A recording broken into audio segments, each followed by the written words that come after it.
Welcome to this edition of Virtual Class in English. Today's topic is Where the Mind is Without Fear by Rabindranath Tagore. We are all familiar with Rabindranath Tagore. He is the Poet Laureate of India. Who is a Poet Laureate?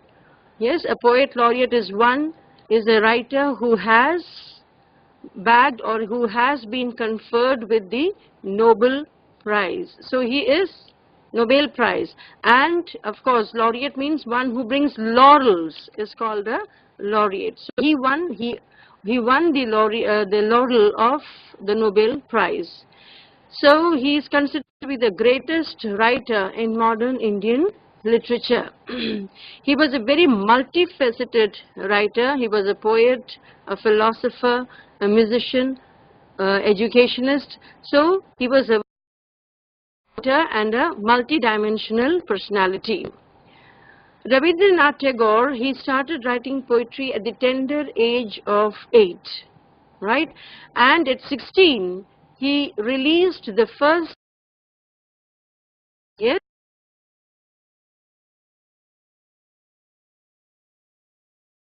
was published under the pseudonym. What is pseudonym? It is a pen name that is called pseudonym.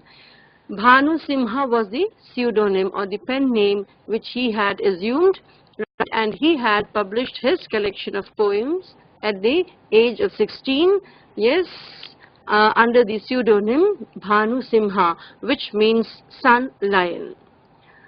The very important, very well-known works of Rabindranath Tagore includes Kabuliwala, Gitanjali, Gora, and few of his famous works. In fact, some of his works have been also adapted into films. He was awarded the Nobel Prize in Literature in the year 1913, and the work for which he was awarded the Nobel Prize was Gitanjali. Gitanjali is a collection of about 101 poems, and very aptly it has been named as Gitanjali, which means song offering. He was the first non-European or Asian to win the Nobel Prize in Literature in 1930. Rabindranath Tagore, he was an eminent educationist, a visionary. Yes, he was a visionary academician, and he established the Santiniketan, which later came to be known as the Vishwa Bharati. He was also awarded the knighthood in 1915 in recognition of his contributions to literature, art, and culture. He composed the national anthem of India, Jana Gana Mana, and of course the national anthem of Bangladesh, Amar Shonar Bangla. He also wrote the original song for Sri Lanka's national anthem. So Rabindranath Tagore was a very colossal figure, yes, in the pre and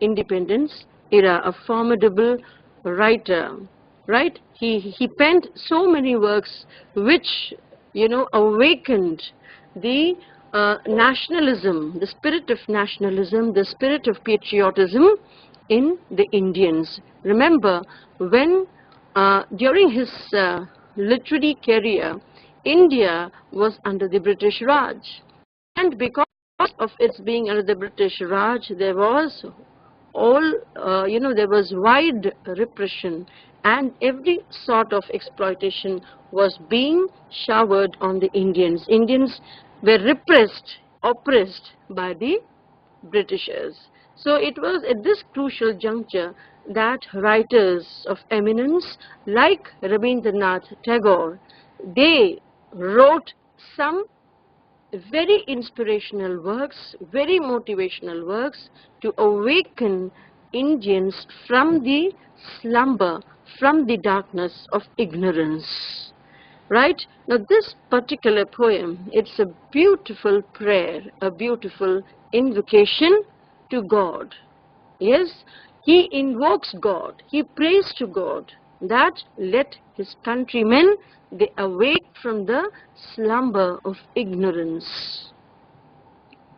Why was there so much of ignorance? Now let us read the poem and then it would be, of course, clearer when we handle it. I have already said that it was a prayer to the Universal Father. He had implicit faith in God. Yes, God alone can bring about order in the world. This was his firm conviction. This was his firm belief. So this particular work, Gitanjali, which is a section poems, 101 poems if not mistaken, yes, they are basically invocations. And this particular poem, it was 35th poem in that collection called Gitanjali, this particular poem where the mind is without fear. It was originally written in Bengali and it had a Bangla title, right, which, by the title Chitto Jita Bhoy Shunya. Now this was the title, the title of the original poem which was written in Bengali, and later of course it was translated into English, and it was included in the anthology named Naivedya. What is an anthology? जो आप हिंदी में संग्रह कहते हैं, उसको कहते हैं.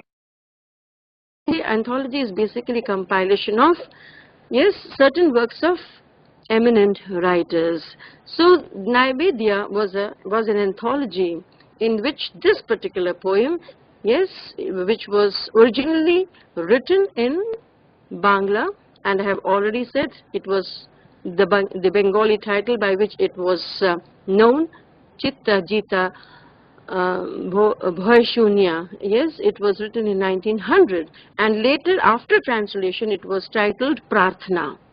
But when it got included as the 35th poem in Gitanjali, for which he bagged the Nobel Prize, yes, it was titled Where the Mind is Without Fear. So it is written in free verse, and of course I have already told you that it was translated in 1900. Now we start with the poem. Now it's a beautiful poem. Yes, and its beauty lies in the spirit of patriotism, the spirit of nationalism, the concept of freedom, which he describes, or which he deliberates, or which he discusses. But the mind is without fear. So he dreams of writing this work. India was in the throes of the British rule. Yes, there was so much of oppression and repression in India. Yes, Indians were enslaved. All the natural resources of India was being transported to England. Yes, so there was depletion of its natural resources, and India had a very glorious past. Yes, once upon a time India was known as the Golden Bird. But these Britishers, when they landed on the Indian soil, their greed for the natural resources, yes, it depleted. I mean, it made them, exploit the resources of India. And we find that India was robbed, plundered of its rich resources, and the Indians, they were also deprived from all the opportunities. Yes, from all the, see, opportunities are very important for any country to progress and to prosper. So the Indians, they suffered, at the hands of the Britishers, their nefarious policy ensured India suffered socially, economically, politically. So every front we find that India undergoes suffering, enslavement, repression, oppression. So in utter desperation, Rabindranath Tagore, he implores. What is implores? He prays to God. He requests God that he dreams of an India. When India becomes free, he wants that Indians should be liberated from the clutches of the foreigners. Because unless they are liberated, they will not progress. This country will not progress unless it is governed by its own countrymen. How can the foreigners think about the interest, protect the interests of the natives of this place? Yes, so if India has to prosper, India has to progress, yes, Indians have to shoulder the responsibility of ruling India.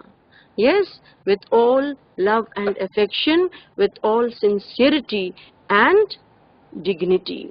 So where the mind is without fear, so he dreams of an India. He dreams of a free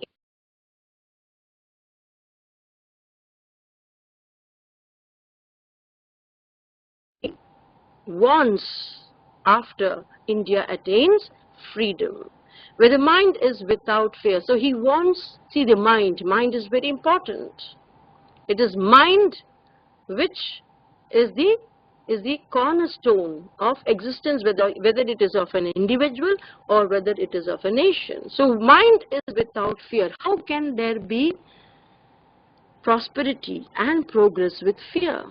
So what is the fear he is alluding to? Yes, the fear of repression, oppression. Yes, we are well aware how exploitative the Britishers were. They exploited the natural resources. Yes, they sort of, demoralized, yes, Indians.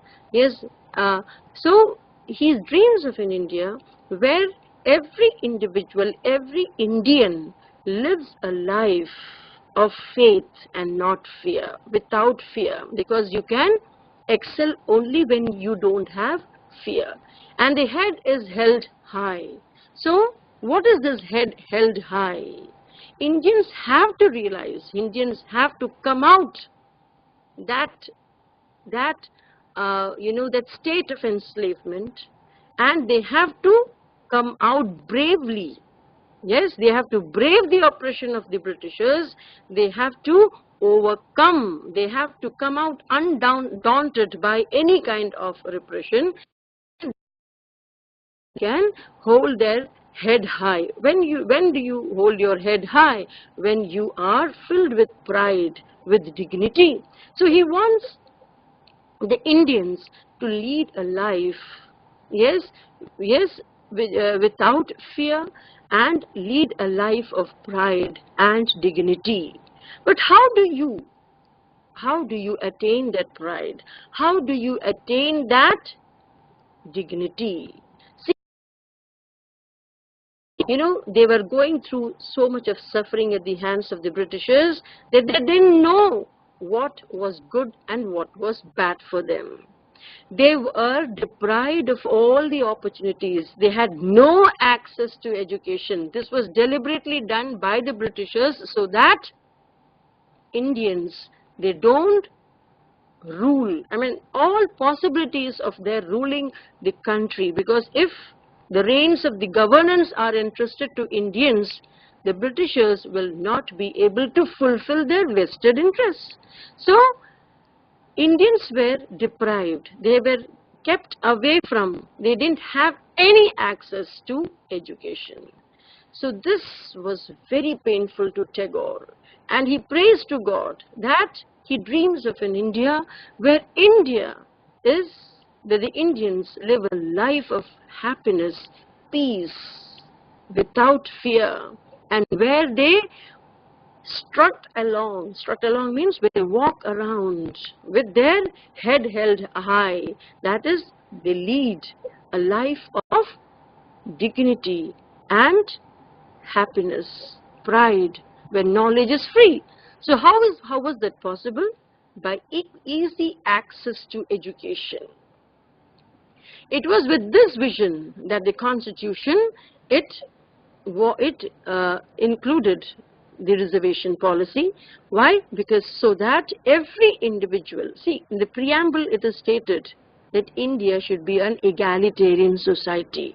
What is an egalitarian society?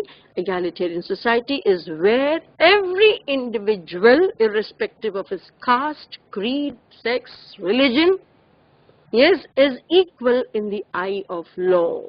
So, education was made a fundamental right. See, this was a dream which Tagore also cherished, that every Indian should have easy access to education. Why? Because knowledge is real power.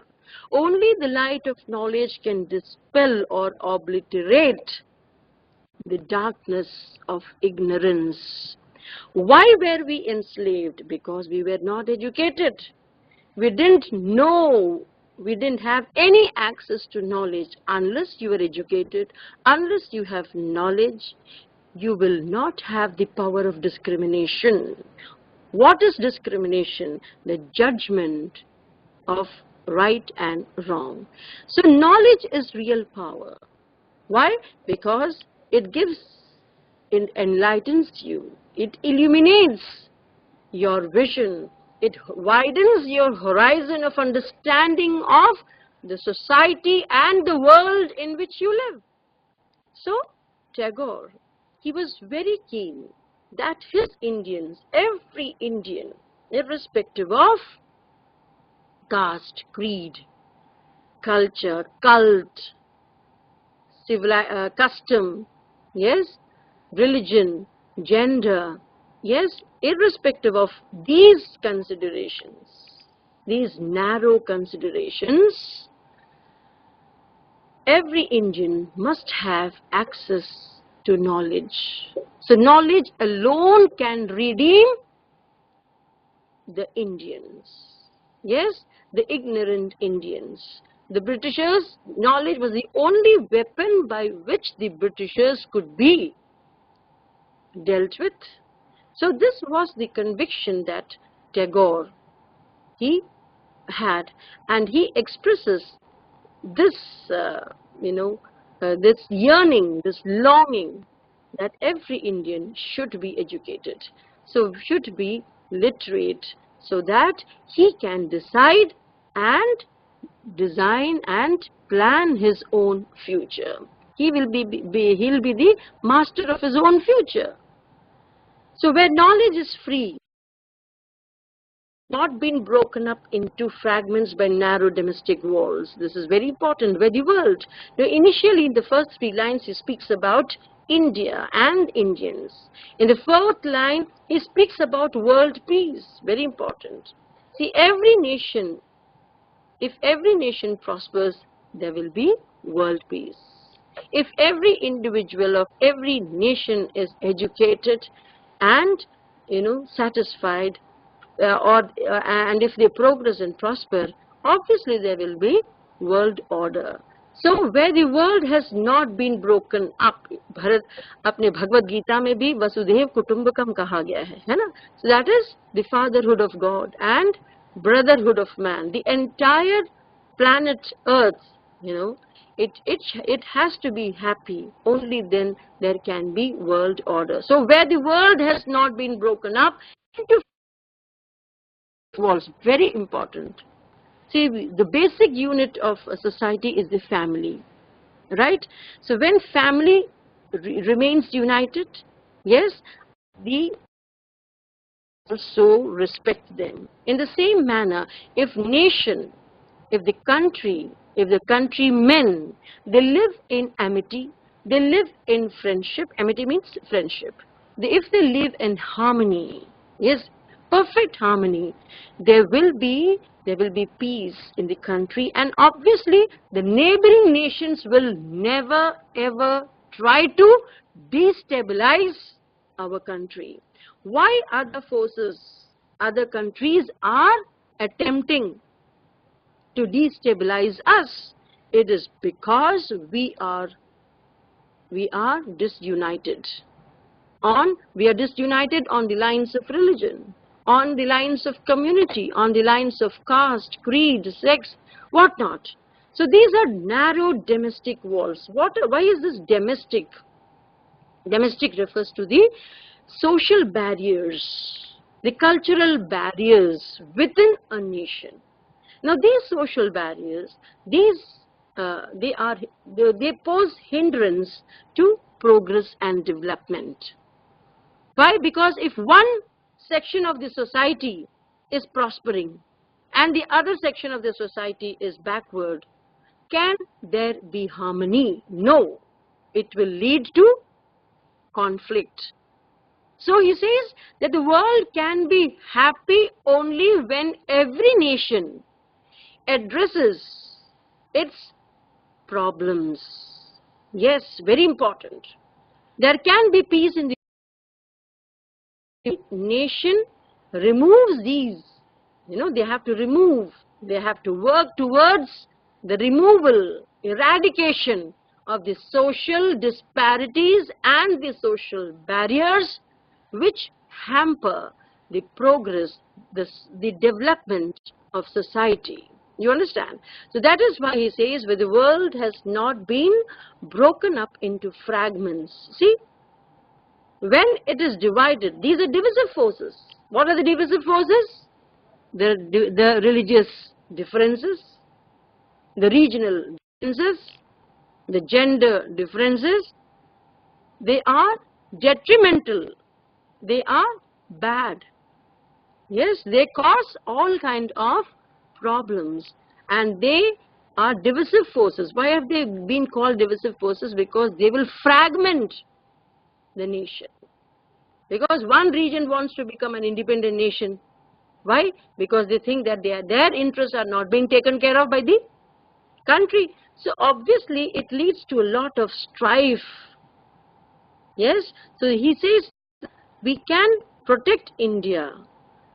Bharat तभी संभव है जब हमारे आपस के जो मतभेद हैं. So this is very important, that unless we remain united, we are first Indians. हम लोग अपने आप को बिहारी कहेंगे, हम आपको मध्य प्रदेशी कहेंगे, बट हम अपने आप को इंडियन बहुत कम बोलते हैं. This is wrong. We are first Indians. We owe our allegiance to the country first, and then to the region to which we belong. Yes, so if definitely India will remain unfragmented. So, where the world has not been broken up into fragments. So these small, I won't call small, I'm sorry, they're social barriers of these differences. Yes, they give rise to hostilities. They give rise to fights. They give rise to animosities. And these animosities, they create walls. With what is a wall? A wall, it separates, it divides. So these, what you call social evils, yes, these differences, they are called walls. Why? Because they separate, they segregate man from man. This is very bad. Yes, and it will never help in the prosperity of the country. It will never ever help and support the development.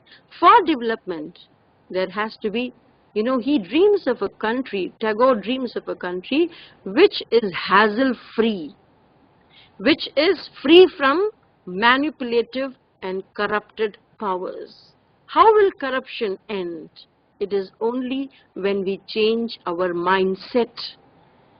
हमने आपको भाषण दिया, आपने सुना, उससे कुछ नहीं होगा जब तक आप खुद नहीं समझेंगे कि जो वास्तविकता क्या है और उसमें क्या जरूरत है, एक जो परिस्थिति है उसमें उसकी जरूरत क्या है. Unless we change our mindset, we have to be loyal to love our country. Yes, loving our country means being true to our countrymen.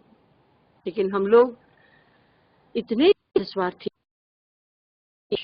that we just protect our own interests. We are not bothered about, yes, our countrymen.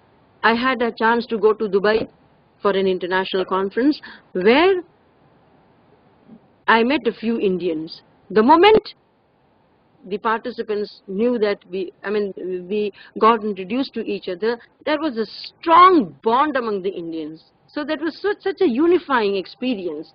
So that is what I'm saying, that we have to uphold this spirit of nationalism in us every moment. So the world has not been broken into fragments by narrow domestic walls. So these social evils of uh, superstition, of every kind of, this negative ideas and negative thoughts, yeah, dead rituals, yes, belief systems, they have to change with the contemporary needs. We have to adjust our loyalties, our allegiance, yes, and our predilections according to the contemporary demands, yes, demands of the situation. So fragmenting, they fragment, they divide into narrow, by the narrow domestic walls. So these divisive forces of religion, of caste, creed, we have to live above these narrow considerations so that we contribute sincerely, devotedly to the prosperity of India. Where words come out from the depth of truth, how is it possible? How is it possible that we work for the betterment of people? What is truth? Truth is love in action, in thought. Sorry, love in thought is truth. Unless we love each other, we respect each other. Now, love here doesn't mean the common parlance that love is understood in, but it means respecting each other's feelings. This is very important. Respecting others' religion. Religion is, remember, one's faith, one's mother. And disrespecting other religion amounts to disrespect to their mother. So we won't be able to stand any disrespect to our mother. So how can we disrespect other religion which is like a mother to them? So he says that truthful, one has to be truthful. So truthfulness is harmony in thought, word and deed. What you think, you speak. And what you speak, you act. Yes, this is truth. So one has to love. Love in thought is truth. We have to be sincere. We have to be selfless towards our Indians.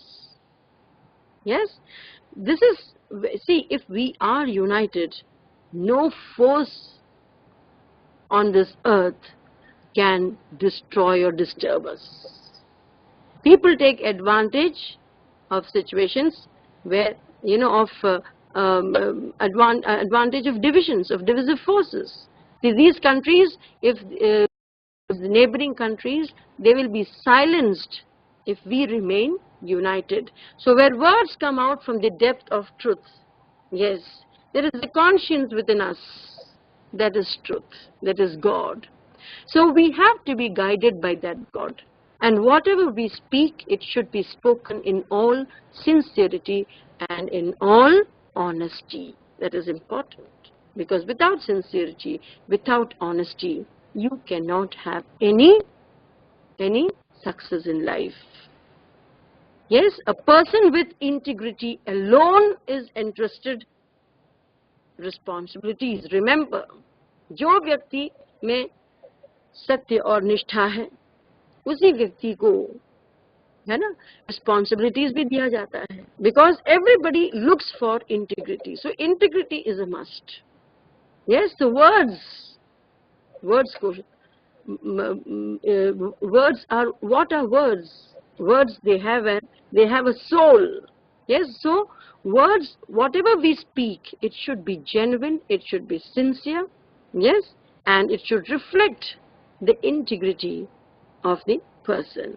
So he dreams of an India where Indians, they never put up any artificiality. They are very original in their thought and feelings.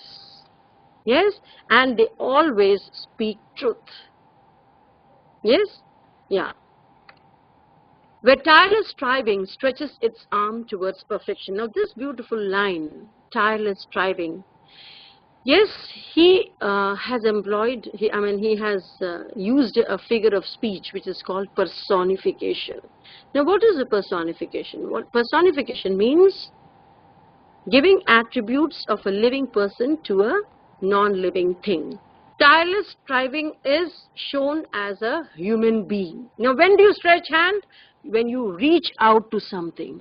So tireless striving, so he wants Indians, yes, Indians to be very hard working, stretches its arm towards perfection, tireless. Yes, he wants Indians to be constantly working hard without a feeling of exhaustion, without feeling tired. Matlab, they have to relentlessly aim perfection. How do you attain perfection? Yes, by devotion, dedication and hard work. Disciplining, the 3 Ds of life, very important. Sorry, the 5 Ds of life. Yes, discipline, duty, discrimination, devotion and dedication. So these 5 Ds of life, yes, will make you work hard. And when you work hard, you will attain perfection. So he says we're tireless striving. So it's a beautiful figure of speech, the personification. Tireless striving has been shown as a human being who stretches his arms, that is his arms, to reach out. What is his goal? What is he reaching out to? He is reaching out to perfection.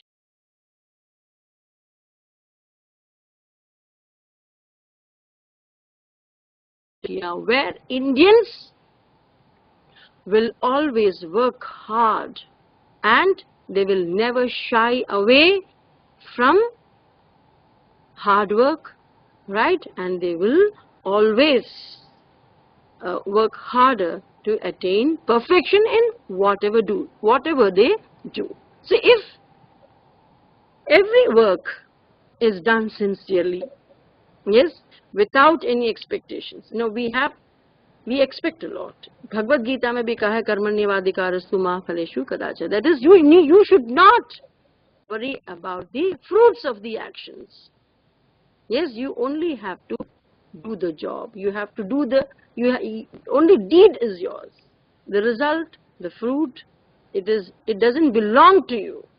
So this is what he says, tireless striving, tireless. Yes, you should not get tired. When do we get tired? When we expect something. You have to work without expectation. You have to work tirelessly. So he dreams of an India where Indians, they work with zeal, they work with enthusiasm. Yes, and they achieve perfection in whatever they do. Where the clear stream of reason has not lost its way into the dreary desert sand of dead habits. देखिए, ये जो poem है इसमें alliterations के भी use हुए हैं. Now alliteration क्या है? It is also a literary device. It's a figure of speech. Yes, it is a speech sounds है वो. Speech sounds of a sequence of words. जैसे dreary, desert, dead. So ये जो sound आ रहा है, the repetition of speech sounds, इसको कहते हैं alliterations. So where tireless striving stretches its arms towards perfection, where the clear stream of reason. Now reason has been compared to a clear stream. What is reason? Tagore warns that Indians should think logically and practically, rationally. They should not be governed by narrow, negative ideas and thoughts, right? Beliefs, superstitions. Yes, these are, these things are very regressive. They are not progressive. So only he has, now this is a metaphor, clear stream of reason. It is a metaphor. What is a metaphor? It is an hidden or implied meaning, yes, between two different things. That is called a metaphor. So clear stream of reason. Reason has been compared to clear stream. See, clear stream is something very different and reason is very different. But there is some underlying commonalities between the two, and that is called a metaphor. So where the clear stream of reason has been compared to a clear stream. You have seen a clear stream? Clear stream में क्या देखते हैं हम कि पानी जो है उसका जो प्रवाह है बहुत ही विशुद्ध पानी बह like that. It is very transparent. It is not alloyed, right? It is pellucid. Yes. So clear stream of reason has been compared to clear stream because he wants that reason should always keep flowing, as that has to be a spontaneity in reasoning. Yes, and which means that reasoning means thinking logically. Thinking logically and not influenced by one's beliefs or superstitions. You know, these things are very bad. They don't contribute to the progress of the society. They are regressive, and so he wants that Indians should think logically.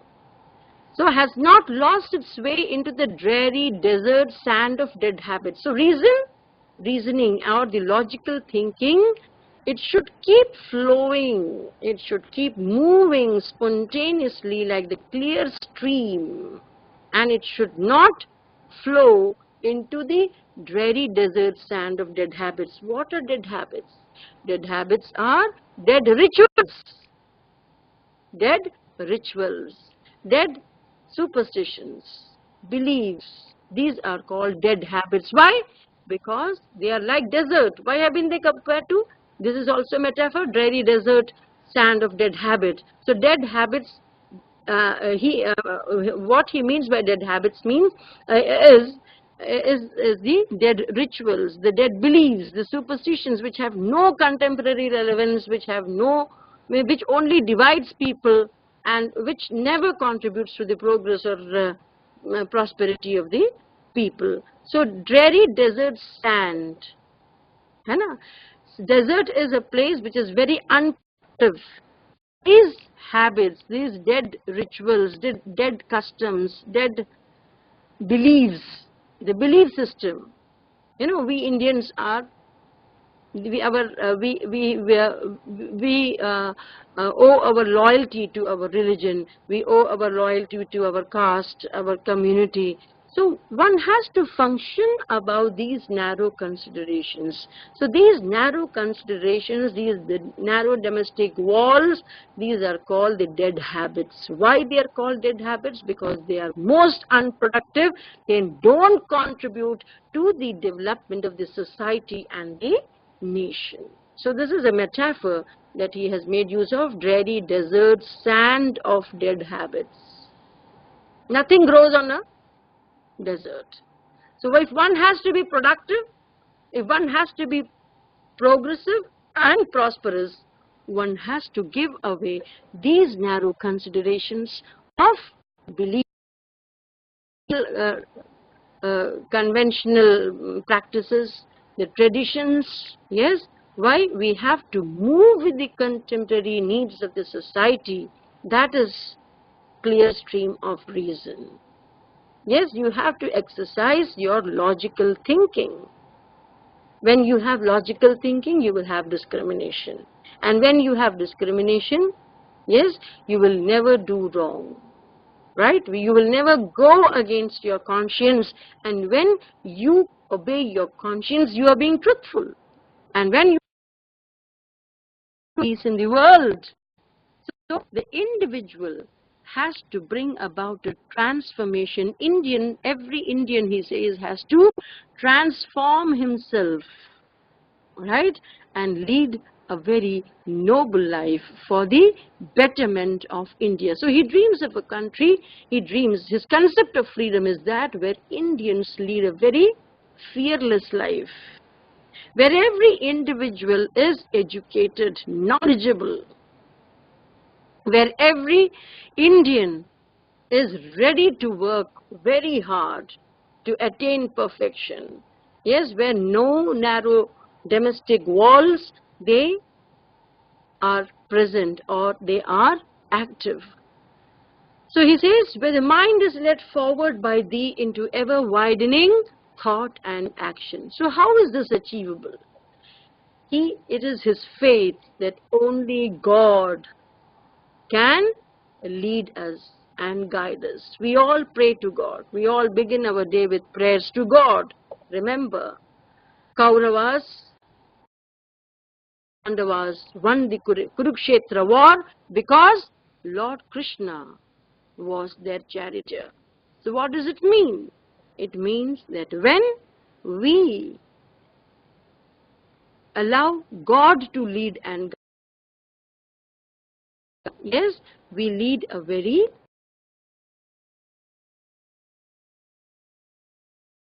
led forward by the godly thoughts. Yes, godly thoughts will widen our abilities and faculties. Yes, our faculties and abilities will be in good stead if we pray to God and if we make God our charioteer. Into ever widening thought and action. What is widening thought and action? God is very selfless. God is very selfless. So when we think of God, that divinity within us, it blossoms. So when that divinity blossoms, we will have very noble thoughts. What is noble thoughts? Thoughts which will work for the betterment of humanity. हम जो पढ़ते हैं, हम जो सीखते हैं, it has to be shared with the society. We have to help each other go. See, remember, true excellence lies in helping others to excel. Excellence क्या है? देखिए, ever widening thought and action यही तो है, excellence ही तो है. How can we excel? We can excel when we help others to excel. You understand? So this is where the mind is led forward by the into ever widening thought and action. So God will be our guide, friend, philosopher in whatever we do. So when we make God our guide, friend and philosopher, we will never do anything wrong. On the contrary, we will be doing very noble deeds which will only widen, yes, which will only lead to expansiveness and excellence. So he dreams of a country wherever every Indian, yes, is guided by God himself. Because if he is guided by God, yes, he will have a very peaceful life. He will have a very happy life. जिस दिन हम पूजा अच्छे से करके जाते हैं, उस दिन हमारी इतनी शांति रहती है. We feel that we are very strong. So this is what he says. Mind has to be divinized. It has to be led by God. And if it is led by God, everything positive will take place. So this positivity will enter us. Divinity is nothing but positivity. God never thinks negatively for his creation. Does he think? No. So this positivity is divinity. So once that divinity leads us, guides us, yes, we will attain every kind of excellence and perfection. So into the heaven of freedom, my Father, let my country awake. So what is freedom? Freedom is liberation. What kind of liberation does he dream for his Indian? For his countrymen? He dreams of a heaven. See, without fear, well educated, no domestic walls, yes, narrow domestic walls, striving for perfection, hard-working people, right, and with logical thinking, yes, good habits. So it will be a perfect heaven. So this is the heaven that he dreams for his countrymen. He wants India, he dreams India to be a heaven of freedom. So what is freedom? Freedom means, yes, living without fear. Yes, living with pride and dignity. Yes, living a life of knowledge, of logical thinking, living a life of hard work, right? And living a life of prosperous, yes, good, right? Prosperous thoughts. And into the heaven of freedom, my Father, let my away. There is God. He is the universal Father. Let my country awake. Awake Shabd se, what does it mean? That Indians, where he wants them to rise from the slumber of ignorance. Yes, they are being exploited by they were being exploited by the Britishers. So into the heaven is possible. We can make India a heaven only when we realize every individual has to realize his responsibility. It is not that only those at the helm have to do that. You all children, you all can be very effective in your own ways. Yes, you can make very effective contribution, yes, towards making India a heaven of freedom. We all can contribute that. How?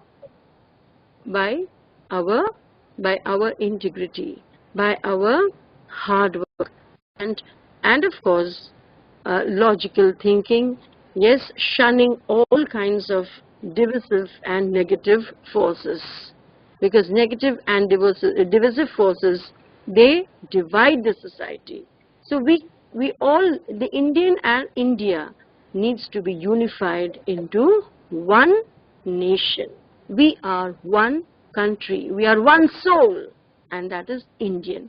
So we are Indians first, and then anything else. So into the heaven of freedom. So freedom literally means where every individual leads a life of dignity, pride, yes, and prosperity. Freedom doesn't mean that one section of the society is victimized, another society is prospering. No. So freedom lies when every individual has equal access to every opportunity, yes, which is mentioned in the Constitution. So where every individual is equal in the eye of law. When every individual is equal in the eye of law, it will be an egalitarian. And society can very well be called the heaven of freedom, yes, which Tagore dreams of. So Tagore, this poem is all about his dream, about what India should be once it attains independence. So after the independence, what kind of a India he visualized. This is beautifully described in this poem. I hope you have understood. We'll just read through the lines.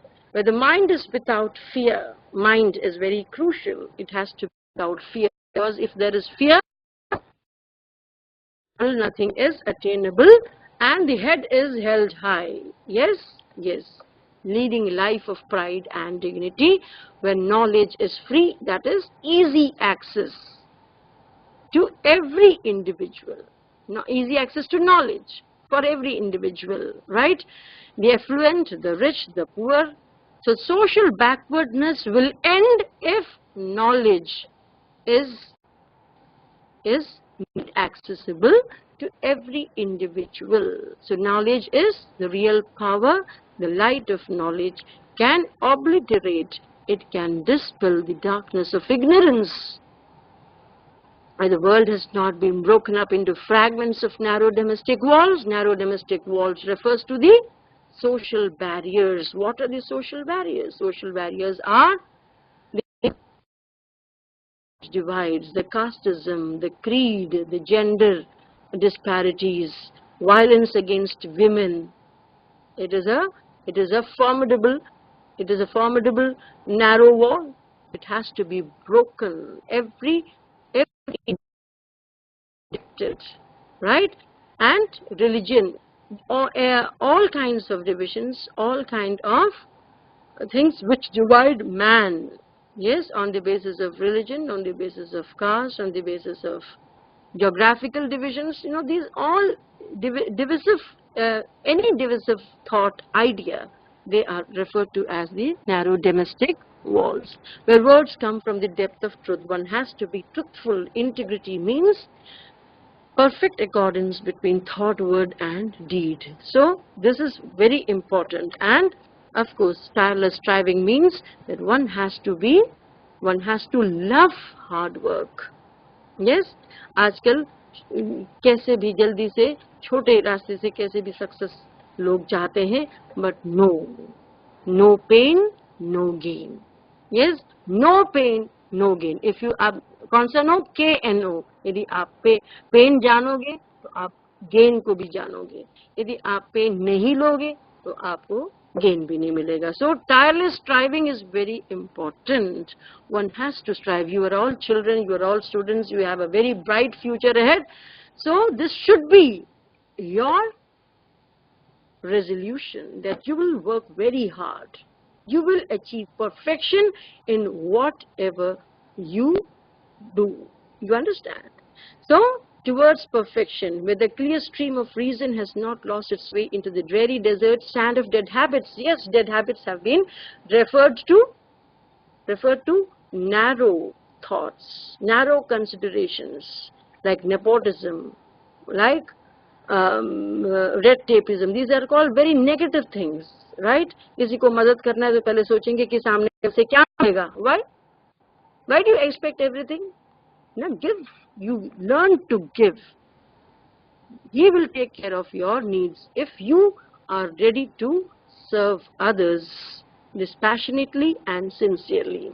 But the clear stream of reason has not lost its way into the dreary desert sand of dead habits. So dead habits, yes, they have been called the sand of dreary deserts, because nothing grows on a desert. So dead habits are most unproductive. They bear no fruits. So the mind is led forward by these. So he dreams of an India where every Indian is led and guided by God himself. Because if God is your guide, if God is your friend, and or if you are led by God, definitely you don't have anything to worry. I read a beautiful line on the Facebook where it says, if you have everything. So God is very important in every individual's life. And then he says, into that heaven of freedom, my Father, let my country awake. So he wants Indians to awake from the slumber of ignorance. What is the ignorance that has overpowered them? The ignorance of enslavement. Yes, they had not, because they had no access to education, they didn't know what is good and what is bad for them. Right? So, easy access to education will, yes, awaken them, yes, from the deep slumber of ignorance, and they will realize what is good, what is bad. And when they realize what is good and what is bad, obviously they will lead a very peaceful and happy life. So freedom is an experience. It is a state of life. We have to shape, we have to design our freedom. We have to recreate, we have to restructure our freedom. So freedom is an experience where every individual has to realize that true freedom lies excelling and in helping others to excel. Live and let live. Yes, when you respect others, you get respect. Right? Love begets love. So freedom is a state of experience. It is a state of it is a condition. It is a very heavenly experience. And he says that his God, he has, it is his belief that only God can awaken Indians from this deep slumber of ignorance. हम लोग असतोमा सद्गमय तमसोमा ज्योतिर्गमय अमृतम बोलते हैं. That is, we pray to God to lead us from untruth to truth. Asatoma sadgamaya. Tamasoma, from darkness to light. Mrityorma amritam gamaya. That is, from mortality to immortality. So this is the message that Tagore gives in this beautiful poem. Of course, now, any queries you have, any questions you have, you can ask me. Yes? I have given all the glossary. Word meanings are given. You can refer to them. Reason in the poem is compared to stream. True or false? Just a quick one or two exercises. Reason in the poem is compared.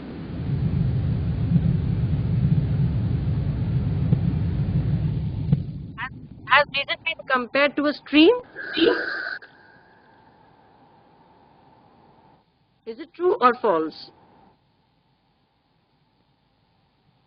Come on.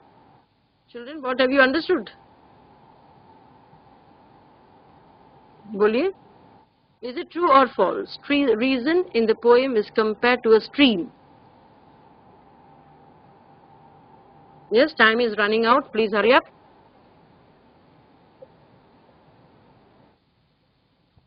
True or false है तो बोलना है, बोली. Ma'am true. Yes. True. You are not audible, child. नीमिच से बोल रहे हैं आप? मेरा नाम रितु है, नीमच से. True this answer. Mind in the poem has to express itself in narrow thoughts. Mind काय के लिए है? Narrow thoughts के लिए है कि positive thoughts के लिए है? Positive thought. हाँ, तो फिर क्या होगा ये? Is it true or false? True. False. Yes. Mind is influenced by God. It should be influenced by God. है ना? That is what he wants. Tagore wants that Indians should be, yes, true. The poet's country is asleep and he wishes it to wake up. Is it true or false? Is the poet's country is asleep. So, समझ में आया ये? And he wanted to wake up. False. No, it is true. It is asleep. It is in the slumber of ignorance. अज्ञानता की नींद सो रहे हैं, है ना? So it is true. The world desired by the poet is to be divided into small parts.